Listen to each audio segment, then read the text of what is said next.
Quite soon after I first met them, some friends told me a story that has shaped the way I have seen them and how I have seen their lives as having been shaped ever since. Soon after their marriage, you see, in the late 1960s, they began to talk about wanting to be parents. But, and I think the pain of this situation has marked many people's lives, they were not able to conceive. So they talked of adoption, and they approached social services to talk about their desire to become parents and the suitability of their home to receive a baby. And they were told, "We're only trying to place teenagers at the moment. There aren't any children who are younger. There isn't anyone for adoption. Well, except one boy, but you won't be interested in him because he's black." My friends, you see, are white. And he became their firstborn son. Their adoption of that child provided him with the blessing of a new and a stable, loving family, a home that was secure, and a vast new inheritance of opportunities compared to what he would have received in foster care. Out of a grace that was born of the natural impulse to be a parent and a belief in the value of the environment their home could provide for a child, out of a hope that loving relationships would grow within their family over time, as the child did also. Out of all that came a flourishing relationship that was based on the choice to share in a given family identity, rather than a choice to reject the possibility of that based on physical resemblance.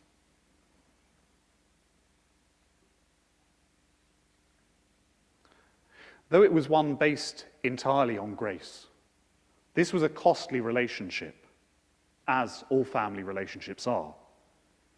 And in its further background, there were resonances of those mothers who states and societies and religious institutions pressured to abort or to offer their babies for adoption because of embedded racism and disableism and sexism, or just an ingrained disrespect for their choices and lives.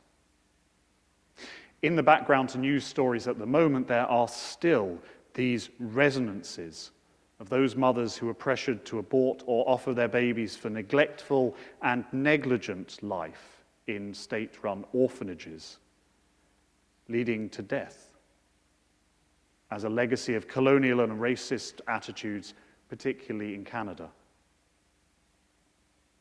Against those backdrops, this relationship offered a challenge in love.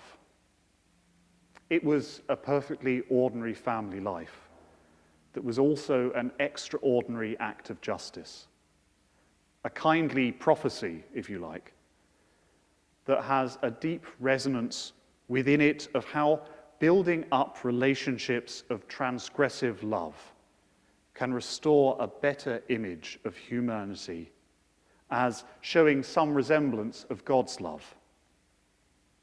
For to talk, as the prophets of the Hebrew Bible do again and again, of justice is to talk of rebuilding and redeeming and reimagining human relationships after the example of a God who calls us to live beyond all the distortions of his love that we create, like ripples when a stone is thrown into a pool of still water, when we, not recognizing the image of God's love in ourselves or in each and every other person whom we meet, seek to divide people, or devalue people, or dismiss people. When we delimit those people who are to be valued and who are capable of being loved, or when we fail to consider first in all things the best interests of the vulnerable, of the widow, of the orphan, of the one who is traveling to a strange new land and becoming part of a strange new people.